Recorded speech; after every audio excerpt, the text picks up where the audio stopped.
Breaking news Allu Arjun కు court సమన్లు charge sheet లో A11 గా బన్నీ అసలు ఏం జరిగింది. టాలీవుడ్ ఐకాన్ స్టార్ అల్లు అర్జున్ కు నాంపల్లి కోర్టు నుంచి షాకింగ్ సమన్లు జారీ అయ్యాయి. అవును, మీరు విన్నది నిజమే. పుష్ప 2 సినిమా రిలీజ్ సమయంలో జరిగిన ఈ ఘోర దుర్ఘటన ఇప్పుడు అల్లు అర్జున్ చుట్టూ చట్టపరమైన ఉచ్చుగా మారుతుందా? చిక్కడపల్లి పోలీసులు దాఖలు చేసిన చార్జ్ షీట్ లో అల్లు అర్జున్ పేరును ఎందుకు నిందితుడిగా చేర్చారు? అసలు సంధ్య థియేటర్ దగ్గర ఆ రోజు ఏం జరిగింది? ఒక నిండు ప్రాణం పోవడానికి కారణం ఎవరు? కోర్టు ఇచ్చిన తాజా ఆదేశాలు ఏంటి? జూన్ 22న సోమవారం నాడు అల్లు అర్జున్ ఏం చేయబోతున్నారు? పూర్తి వివరాల్లోకి వెళ్తే డిసెంబర్ 4, 2024 ప్రపంచవ్యాప్తంగా పుష్ప 2 ద రూల్ సినిమా కోసం కోట్లాది మంది ఫ్యాన్స్ కళ్ళు కాయలు కాచేలా ఎదురు చూస్తున్నారు. హైదరాబాద్ లోని చిక్కడపల్లి ఏరియాలో ఉన్న ఫేమస్ సంధ్య థియేటర్ లో ప్రీమియర్ షో ప్లాన్ చేశారు. హీరో అల్లు అర్జున్ స్వయంగా థియేటర్ కు వస్తున్నారనే టాక్ తో ఆ ప్రాంతం జనసంద్రమైంది. పరిమితికి మించి వేల సంఖ్యలో అభిమానులు ఒక్కసారిగా థియేటర్ ప్రాంగణంలోకి దూసుకొచ్చారు. సరిగ్గా అదే సమయంలో అక్కడ సరైన భద్రత ఏర్పాట్లు లేకపోవడంతో భారీ తోపులాటలు తొక్కుసలాట జరిగింది. ఈ ఘోర ప్రమాదంలో సినిమా చూడాలని ఉత్సాహంతో వచ్చిన రేవతి అనే మహిళ ఊపిరాడక అక్కడికక్కడే ప్రాణాలు కోల్పోయారు. ఆమె కుమారుడు శ్రీతేజ తీవ్రంగా గాయపడి చావు అంచుల్లోకి వెళ్లి హాస్పిటల్లో చికిత్స పొందారు. ఒక సినిమా పండగ కావాల్సింది ఒక కుటుంబంలో తీరని విషాదాన్ని నింపింది. అప్పట్లోనే ఈ ఘటనపై దేశవ్యాప్తంగా తీవ్ర చర్చ నడిచింది. ఈ ఘటనపై అప్పట్లో చిక్కడపల్లి పోలీసులు కేసు నమోదు చేసి చాలా లోతుగా దర్యాప్తు చేపట్టారు.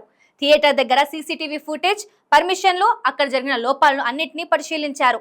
చివరికి సుదీర్ఘ విచారణ తర్వాత పోలీసులు నాంపల్లి కోర్టులో ఒక భారీ ఛార్జ్ షీట్ ను దాఖలు చేశారు. ఈ ఛార్జ్ షీట్ లో పోలీసులు మొత్తం 23 మందిని నిందితులుగా పేర్కొనడం ఇప్పుడు సంచలనంగా మారింది.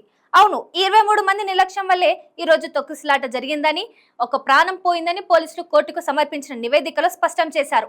మరి 63 మందిలో ఎవరెవరు ఉన్నారు, ఎవరి పాత్ర ఏంటి అనేది ఇప్పుడు చూద్దాం.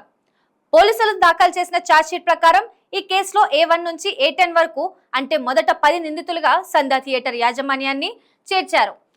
క్రౌడ్ కంట్రోల్ చేయడంలో, తగినన్ని గేట్లు ఓపెన్ చేయడంలో, భద్రతా సిబ్బందిని ఏర్పాటు చేయడంలో థియేటర్ యాజమాన్యం ఘోరంగా విఫలమైందని పోలీసులు తేల్చారు. ఇక్కడే అసలైన ట్విస్ట్ ఉంది. ఈ కేసులో hero icon star Allu Arjun A11 గా పోలీసుల ఛార్జ్ షీట్ లో పేర్కొన్నారు. ముందస్తు సమాచారం లేకుండా, సరైన పర్మిషన్లు, సెక్యూరిటీ అరేంజ్మెంట్స్ చూసుకోకుండా థియేటర్ కు రావడం వల్లనే ఫ్యాన్స్ ఒక్కసారిగా ఎగబడ్డారని, అది తొక్కుసలాటకు దారితీసిందనే కోణంలో అల్లు అర్జున్ పై ఈ సెక్షన్లు పెట్టడం జరిగింది.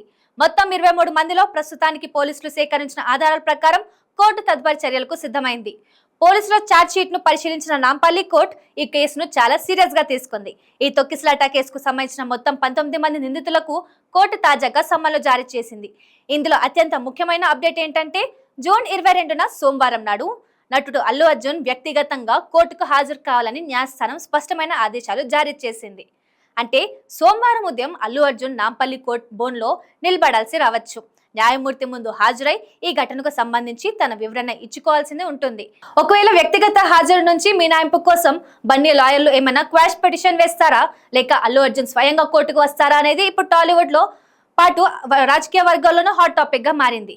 సినిమా వేడుకలు, సెలబ్రిటీల పబ్లిక్ అపీరెన్స్లలో ఫ్యాన్స్ హంగామా మామూలు అయినా ఇలా ప్రాణాలు కోల్పోయే వరకు వెళ్లడం నిజంగా బాధాకరం.